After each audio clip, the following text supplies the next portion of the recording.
es María Luisa Ibáñez, soy subgerente de Marketing y Comunicaciones de Pares y Álvarez. Les agradecemos que nos acompañen en este octavo capítulo del podcast Ingeniería para Líderes, donde conversamos sobre temas vinculados al mundo de la ingeniería. En este episodio exploraremos los desafíos de la participación de las comunidades en los proyectos y operaciones mineras y de otros proyectos industriales. Para abordar este tema, contamos con dos destacadas invitadas, nuestro primer panel femenino, 100% femenino. Le damos la bienvenida a Gabriela Novoa, directora de Relaciones Estratégicas del Advanced Mining Technologic Center de la Universidad de Chile y académica del Magíster de Comunicaciones Estratégicas de la Universidad Finisterra, y a Claudia Goza, gerente de Medio Ambiente de Pares y Álvarez. Muy bienvenidas y gracias por estar acá. Hola María Luisa, muchas gracias. Hola María Luisa. Bueno, hoy día el tema es las comunidades y cómo las comunidades se relacionan con los proyectos, en este caso mineros o energéticos o industriales en general. En cómo deberían ser integradas en este proceso, cuáles son las dificultades que se presentan. Entonces, me gustaría empezar la conversación preguntándole a Gabriela, desde su posición en el AMTC, ¿cómo ve la importancia de la participación comunitaria en este tipo de proyectos? Sí, María Luisa, mira, para nosotros en el AMTC es fundamental la participación de las comunidades en el desarrollo de nuestros proyectos científico-tecnológicos. Si bien nosotros desarrollamos innovación y tecnología aplicada para la industria minera, nos interesa mucho que estas aplicaciones, estas innovaciones, contengan todo el componente que significa trabajar directamente con las comunidades de una manera temprana y anticipada, que es un poco lo que se ha hablado mucho hoy día, no solamente en la industria minera, sino que también en distintos sectores productivos. Y esto responde a no ver a las comunidades como un enemigo, sino que más bien como un aliado estratégico en este desarrollo.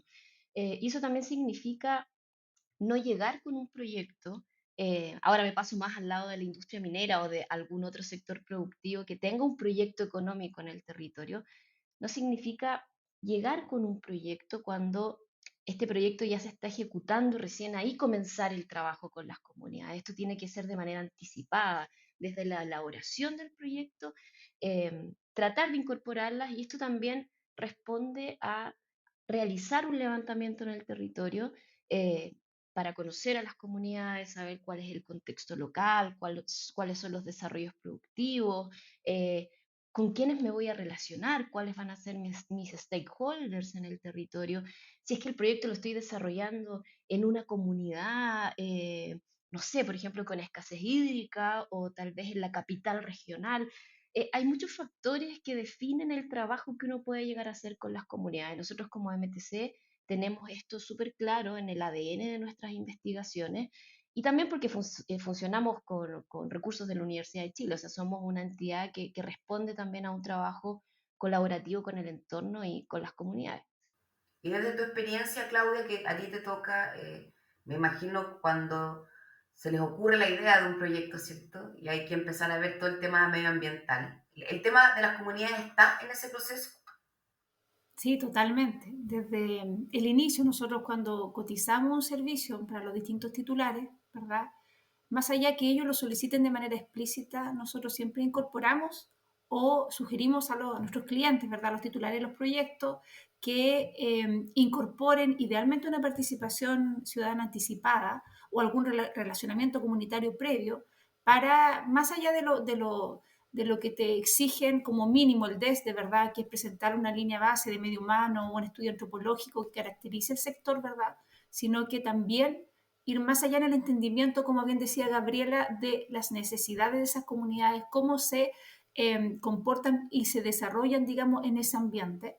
Y por lo tanto es muy importante tenerlo considerado. Además de después ya una vez tramitado o en tramitación los proyectos, obviamente hay un proceso formal que lidera el Servicio de Evaluación Ambiental al respecto, que es la participación ciudadana, pero efectivamente ver esto a tiempo cero desde un inicio es más un aporte que un problema o, como decía Gabriela, ver como enemigo a la comunidad. ¿Ustedes creen que si la industria en general hiciera eso, todos, se evitaría la judicialización de los proyectos? Bueno, sí, ahora no te lo garantiza, pero lo que sí es clave es que cuando existe esta relación anticipada con las comunidades, obviamente que se abre el diálogo. Y al abrirse el diálogo te permite hacer un universo de cosas en conjunto. Ahora, lo que hay que pensar es que hay un término que es muy usado en los proyectos que se insertan en las comunidades o en el territorio, que es la llamada licencia social, ¿cierto? La tan anhelada licencia social para operar y que tiene que ver un poco con el permiso que te ofrece, que te da la comunidad al momento de ejecutar un proyecto. Y esa licencia social se tiene que ver no como un objetivo final, o sea, no como un objetivo principal, ¿ya? Del desarrollo con las comunidades, sino como consecuencia de un trabajo que uno tiene que realizar desde el comienzo. Ahora, nosotros también tenemos que entender que desde las instituciones que desarrollamos proyectos en el territorio, como la Universidad de Chile, o como empresas mineras ya que tienen proyectos económicos dentro del territorio, eh, el tema de la licencia social tiene que ver como cómo yo, de alguna manera, con mi proyecto, voy a tratar de mitigar los impactos que voy a generar y también de lograr tener acuerdos y beneficios para la comunidad, porque de alguna manera, piénsenlo de este modo. Nosotros si tenemos un proyecto en el territorio, vamos a impactar el territorio. Eh, de alguna manera vamos a generar un impacto, ya sea positivo, ¿cierto? Porque podemos generar empleo, podemos generar enquedamientos productivos, pero también podemos generar un impacto porque en temas mineros extraemos recursos de la tierra, ¿cierto? Entonces también hay que tener eso por eso existe también el servicio de evaluación de impacto ambiental, existen hartos mecanismos normativos en donde los proyectos tienen que pasar las etapas, pero el hecho de trabajar directamente con las comunidades de manera transparente, abrirse al diálogo, de conversar sobre todos los componentes que tiene mi proyecto, eso como consecuencia, ese trabajo anticipado va a tener como consecuencia que las comunidades puedan otorgarte esta licencia social para operar y de esta manera los proyectos no se judicializan. Pero yo vuelvo al tema en que el objetivo central no tiene que ser obtener la licencia social, sino que tiene que ser cómo, desde mi perspectiva, voy a tratar de mitigar los impactos y además de tratar de lograr beneficios para la comunidad y no verlas como un enemigo, como yo lo decía inicialmente.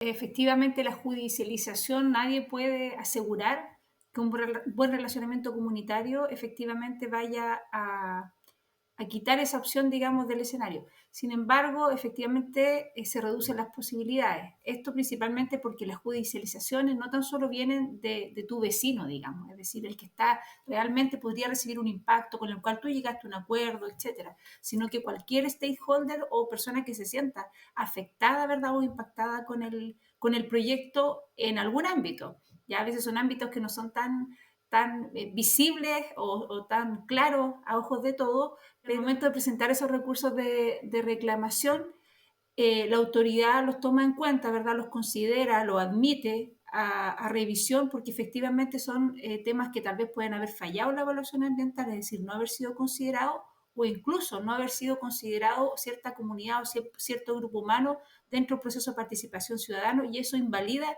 todo el proceso de años que puede haber tenido una evaluación ambiental de un proyecto. Y tenemos, bueno, varios ejemplos claros, digamos, en el país de proyectos de ese tipo que, habiendo obtenido una aprobación ambiental, una RCA, finalmente los tribunales ambientales deciden, digamos, quitar ese permiso ambiental en base a un mal proceso llevado, generalmente asociado a temas comunitarios, ya sea una consulta indígena que no se realizó o un proceso de participación ciudadana que no consideró a ciertas comunidades. Ahí el SEA tiene un rol fundamental en poder, digamos, ejecutar de manera correcta cada una de las etapas del proceso de evaluación ambiental, en las que tienen relación, digamos, con las comunidades y con las asociaciones indígenas. En este último tiempo han habido algunas reformas, algunos cambios, ¿cierto?, en el servicio de evaluación de impacto ambiental. Estos cambios han ido, se han orientado hacia, por ejemplo, mejorar las relaciones comunitarias, porque, como decías tú, Claudia, yo me acuerdo en estos últimos meses han habido varios proyectos que se han parado porque no se consideró alguna de las comunidades o stakeholders que en realidad sí tenían mucho que decir respecto a algún proyecto.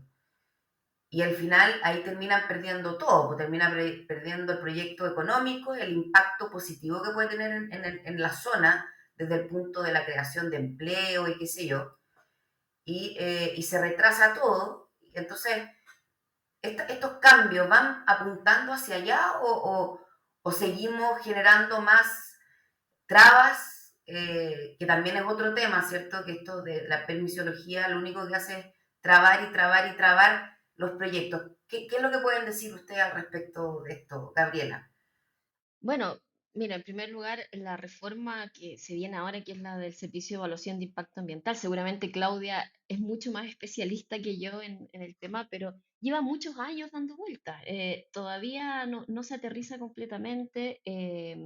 Se supone que se le estaba dando urgencia ahora último. Y esta reforma contempla varios cambios al sistema y que por supuesto las comunidades son un factor esencial acá, donde claro, se va a normar también la participación anticipada de las comunidades creo que ahora también ya no van a tener que tener personalidad jurídica para poder realizar alguna reclamación, y también hay una conversación ahí, una discusión bien importante que tiene que ver con el rol del Consejo, del Comité de Ministros también en la toma de decisiones, que es un comité más bien político, que toma decisiones referente a los proyectos y que se ha cuestionado un poco ese rol y se ha pensado también que no debiera ser un comité político, sino que más bien un comité técnico el que toma las decisiones. Entonces, yo creo que las reformas son para mejorar las condiciones, ¿cierto? Y por supuesto que las comunidades tienen que estar muy bien incorporadas en esto. Ahora, volviendo a la pregunta anterior que habías realizado, eh, respecto a la judicialización de los proyectos, también me gustaría mencionar que por eso es tan importante que las empresas o las instituciones conozcan el contexto local, conozcan los dolores, como les dicen, de los territorios, de la gente que vive ahí, no solamente de las comunidades de pueblos originarios o las comunidades religiosas, hay muchas comunidades que pueden estar en torno a una localidad, pero es tan importante conocer los antecedentes, lo que ocurrió antes en el territorio, si han tenido otros conflictos con empresas que se han instalado ahí, porque cuando uno conoce esos antecedentes como empresa o como institución, puede hacer una hoja de ruta, puede tomar acciones, puede conocer a las comunidades, puede saber ya lo que ha ocurrido antes y con ese plan de acciones tú puedes decir, bueno, voy a comenzar a planificar mi proyecto en base a esto.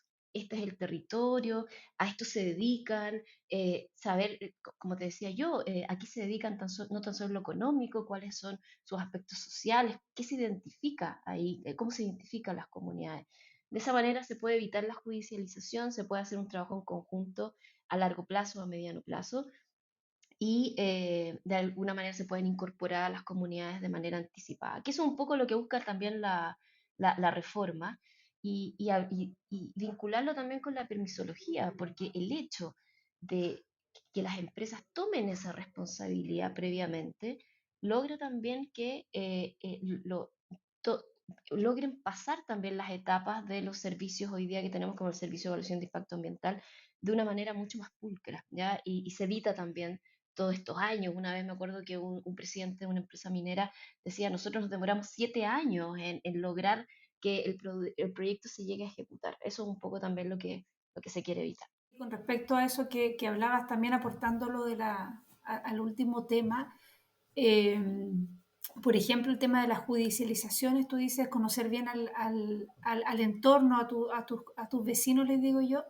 Hay varios clientes que nos solicitan prefactibilidades sociales, ¿ya? Y eso implica identificar mapa de actores, stakeholders y hacer, digamos, y en ese trabajo nosotros lo que hacemos justamente en vista de base de datos de lo que hay en el SEA o lo que pueden haber en otro, incluso prensa. ¿Ah? O sea, que hay mucho de, ahora que las redes sociales, digamos, obviamente tienen una preponderancia bien importante, tú tienes mucha fuente de información de ONG, de asociaciones, junta de vecinos, ¿verdad? Para poder hacerte una idea, además de obviamente lo que es la visita al terreno, pero si quieres no meter ruido en una etapa inicial, sino que simplemente mirar de afuera, ¿verdad? Y mapear este sector, es algo súper importante y relevante para ciertos proyectos que obviamente tienen una envergadura tal que requieren hacer ese análisis previo para, como tú bien dices, tener un plan de acción que diga ya, yo lo voy a hacer así. Primero me voy a comunicar, le voy a avisar a ciertas autoridades o en realidad primero me voy a acercar a la gente. ¿Cómo vas a hacer ese plan estratégico para hacer ese relacionamiento previo que te ayude a pavimentar tu camino durante la evaluación ambiental? Ahora, con respecto a la reforma del reglamento, eh, se viene una reforma grande, que eso implica muchos temas, que es como cambiar un poco la forma que se están haciendo las cosas, como tú decías, ¿verdad? El Comité de Ministros, que está bien cuestionado, y varios temas relevantes, pero sin embargo hubo una modificación que era de manera urgente, porque tenía que ver con plazos asociados a otras leyes, entre ellas la ley del marco cambio climático y la firma del Acuerdo de Escazú, que hizo que ya se liberara y que actualmente está en Contraloría una modificación al reglamento que incorpora estos dos aspectos. El acuerdo de Escazú, recordemos, se firmó, ¿verdad? Y lo que busca justamente es fomentar la participación ciudadana, ¿verdad? En procesos, en temas ambientales. Y en ese sentido, ya la modificación, que como digo está en Contraloría, todavía no está, digamos, vigente, eh, implica ciertas acciones que ahora va a ser imposible que el titular no tenga que hacerse o relacionarse o decir aquí estoy, aquí me voy a instalar, porque la verdad es que implica incluso instalar carteles, por ejemplo, en el lugar donde va a ser el proyecto, indicando esto es lo que vamos a hacer, cómo lo vamos a hacer, usted va a tener tal plazo para pedir participación ciudadana, o sea, va a ser responsabilidad del titular fomentar de que las asociaciones o las personas naturales soliciten la participación ciudadana, por ejemplo. Entonces ya no va a haber mucha opción a tratar de, chuta, si me lo piden sí, pero ojalá que no, ¿me entiendes? Entonces en ese sentido creo que va súper fuerte el tema. Bueno, también se amplió el plazo, ya se había ampliado de 10 días que habían a 30 días para poder solicitar la participación ciudadana en el caso de la declaración de impacto ambiental. Entonces la verdad es que la firma de ese acuerdo ya va a traer esta modificación de reglamento, pero seguramente varias cositas más que van a hacer que la participación ciudadana sea un pilar fundamental en todo, no tan solo la evaluación ambiental del proyecto, en otro tipo de herramientas de gestión o cosas como planificación territorial, por ejemplo, en las cuales la participación ciudadana va a ser muy relevante. Escuchándola a ustedes, es como de alguna manera como de perogrullo en el fondo, que si yo voy a hacer algún proyecto, obviamente lo ideal es que la comunidad o todos los stakeholders que estén en el lugar sean mis aliados, y la única manera de lograr eso, ¿cierto?, es ser lo más transparente y libro abierto respecto con el proyecto desde el inicio, desde que voy a elegir cómo lo voy a hacer en este lugar, ¿cierto? Pero la realidad nos muestra que no siempre las cosas son así, y algunas empresas han tenido que ido aprendiendo así a golpe porrazo de alguna manera el que en realidad es cambiar una forma de cómo se hacían las cosas a esta nueva forma en donde efectivamente las comunidades son unos actores relevantes. Con eso en mente, ¿cuál creen ustedes que son como las lecciones aprendidas respecto a este tema, tanto para las comunidades, porque ahora van a tener más espacio para participar, pero también es importante que participen, no solamente que les dé el espacio, sino que realmente tomen acción respecto a esa participación? Y las empresas, por su parte, que van a tener que hacerse responsables de que efectivamente las comunidades sepan que va a haber un proyecto y no poner un anuncio en una radio, me imagino yo, y decir, oye, ya lo hice. ¿Cómo las lecciones aprendidas con lo que viene ahora? ¿Qué nos pueden contar sobre eso? Mira, yo creo que aquí hay dos cosas que hay que tomar en consideración. O sea, bueno, dos cosas de las que yo creo que podemos hablar hoy día. Y una de esas es empresas responsables y comunidades empoderadas. ¿Por qué te lo digo así, empresas responsables porque yo creo que desde hace unos 20 años atrás o 25 años atrás, esto no era tema, no se conversaba, o tal vez se conversaba, pero someramente, no era un tema en que las empresas dedicaban recursos para poder hacer planes estratégicos integrados con la comunidad. Eso no ocurría antes, o tal vez ocurría, como te digo, a muy baja escala.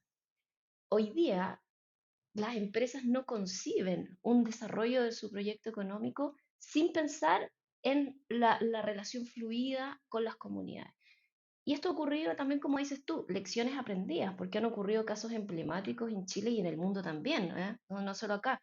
Y no solamente en temas mineros, también en otros sectores productivos. Piensa en el sector agropecuario, en represas hidroeléctricas, acuérdate de Freirina, ¿te acuerdas del caso? Por poner solo algunos que podríamos hoy día mencionar, que han ocurrido hoy día. Hidroaicén, ¿se acuerdan del histórico del proyecto Hidroaicén, cuando fue su aprobación en esta instancia también del Comité de Ministros? Eh, yo creo que las lecciones aprendidas tienen que ver con que las empresas se hagan responsables de sus proyectos hacia la sociedad y eso tiene que ver con la famosa responsabilidad social empresarial o responsabilidad social corporativa, la RSE, que involucra todo este tipo de acciones o de comportamientos, como por ejemplo ser responsables con el medio ambiente, ser responsables con la comunidad, ser responsables con mi público interno también, con mis trabajadores, ¿ya? Y eso responde a que las empresas tienen que hacer planes internos y externos para poder solventar este tipo de problemas. Por lo tanto, cuando las instituciones o las empresas generan los proyectos, tienen que también hacer una reestructura de su estructura, valga la redundancia, corporativa, de su directorio, de las gerencias. Por ejemplo, antes, y todavía existen algunas empresas que mezclan el área de comunicaciones con comunidades. Está el gerente de comunicaciones y está el encargado de comunidades. Entonces, esa relación no funciona bien. La relación que funciona bien es tener una oficina independiente con alguien que sepa respecto a las comunidades, que pueda permear internamente a la organización para que la organización también tenga claro qué es lo que están haciendo, cuáles son los planes de acción de la institución.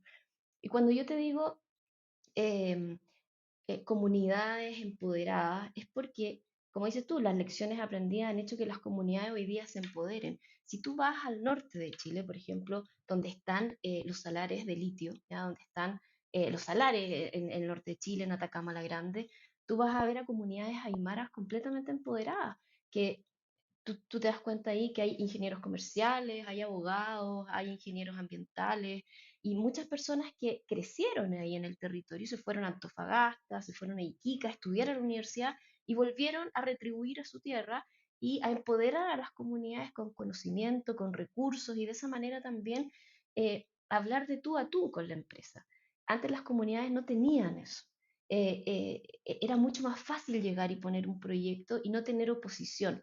Hoy día, gracias a las comunicaciones, a la información, gracias al empoderamiento que tienen las comunidades, al apoyo que tienen de las ONG y de asesores, ¿cierto?, que están ahí tratando de impulsar que las comunidades logren un diálogo, como te digo, que sea de tú a tú, ha permitido que las comunidades tengan presencia en la prensa.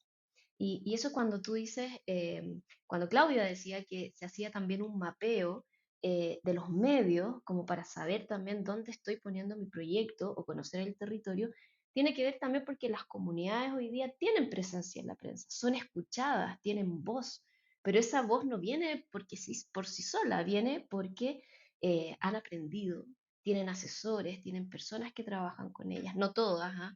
Pero de alguna manera se han organizado con un fin que tiene que ver también con cómo la comunidad puede no verse pasada a llevar con ciertas cosas, con tener también acciones por parte de las empresas que mitiguen los efectos, como te digo yo, y que haya también una relación fluida de beneficio mutuo, ¿ya? Yo como empresa tengo mi proyecto, desarrollo mi proyecto económico y la comunidad de alguna manera se ve beneficiada de eso. Se ve beneficiada porque va a tener empleo, tal vez va a haber contratación de mano de obra local, como te decía, van a haber encadenamientos productivos. Por ejemplo, un proyecto minero genera muchos encadenamientos productivos, desde la señora que hace pan en una panadería hasta el proveedor que puede proveer neumáticos para la faena minera. Te lo pongo como ejemplo para que se entienda cómo es esta cadena de valor que puede llegar a agregar un negocio en el territorio. Pero para eso hay que ser responsable como empresa o como institución y entender también que las comunidades hoy día están empoderadas mucho más que desde hace 20 años atrás. No, mira, como lección aprendida, yo creo que, bueno, nosotros estamos aprendiendo en el día a día, en el desarrollo de todos los proyectos que realizamos, pero principalmente yo creo resumido en que no hay otra forma de hacerlo que no hacerse cargo de lo que es el relacionamiento con la comunidad, pero no como una obligación, un deber, sino que en realidad, si tú, no basta con la obtención de una RCA para que tu proyecto en realidad sea exitoso, porque tú tienes que hacer que tu proyecto se apruebe, que tu proyecto pues sea viable, que tu proyecto pueda construirse, operarse, que opere realmente sin tener problemas con la comunidad. O sea, siempre pueden haber, ya desde temas básicos como un ruido, un olor o alguna, digamos, externalidad que tiene el proyecto hacia la comunidad, pero en el fondo tienes que hacerte cargo a, como decíamos, etapas tempranas, desde una prefactibilidad social o si bien no lo hiciste, en realidad considerarlo cuando ya estás elaborando tu declaración o estudio de impacto ambiental, considerar incorporar a todas aquellas comunidades cercanas. Ya a veces generalmente los titulares lo que buscan es acotar lo más posible tu área de estudio, cosa de que ojalá no, porque obviamente implica menos compromisos, menos medidas, ¿verdad? Entonces lo vamos acotando así como a él le llegó el ruido, a él lo incorporo, al que está al lado no le llega el ruido, entonces no lo incorporo en mí, porque tratar de ojalá no hablar con nadie más que los precisos, ¿ya?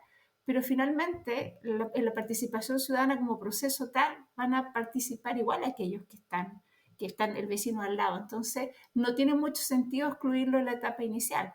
¿Ya? Eso no significa que tú te tengas que hacer cargo de todo y todos. ¿Ya? Eso es súper importante. También porque hay tanta desconfianza, porque también hay historia, ¿verdad?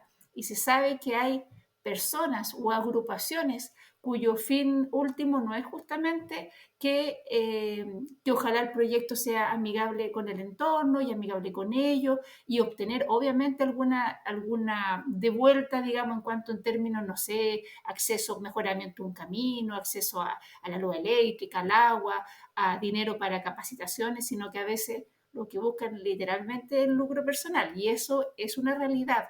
O sea, pero eso no puede frenar al resto, o sea, tú no puedes ir con ese miedo y frente a eso, en el fondo, de tener todo lo que tenga que ver con participación anticipada ciudadana o relacionamiento previo comunitario, o sea, hay que ir de buena fe. En el fondo, si tú como titular que va a llevar el proyecto, que te quiere instalar ahí, no vas con la confianza, ¿verdad?, de mostrar tu proyecto a la comunidad y todo, puedes tener una mala recepción, digamos. Puede que aparezca uno de estos personajes, ¿verdad?, que lo único que quiere no le interesa el bien comunitario, sino que solamente algún interés personal puede ser, pero ese riesgo va a estar siempre. Lo que debe prevalecer es el bien común de todo el resto de la comunidad que a lo mejor sí está interesada en que obviamente sean considerados y poder participar de manera respetuosa, ¿verdad?, en todo el proceso. Bueno, estamos terminando. Les quería agradecer a las dos sus opiniones. Realmente ha sido muy interesante y entretenido escucharlas. Gracias. Creo que este acercamiento a las comunidades es importante no solamente para los futuros proyectos económicos, sino que para que la gente que no está directamente relacionada con eso entienda un poco cómo funciona ese proceso y por qué es tan importante.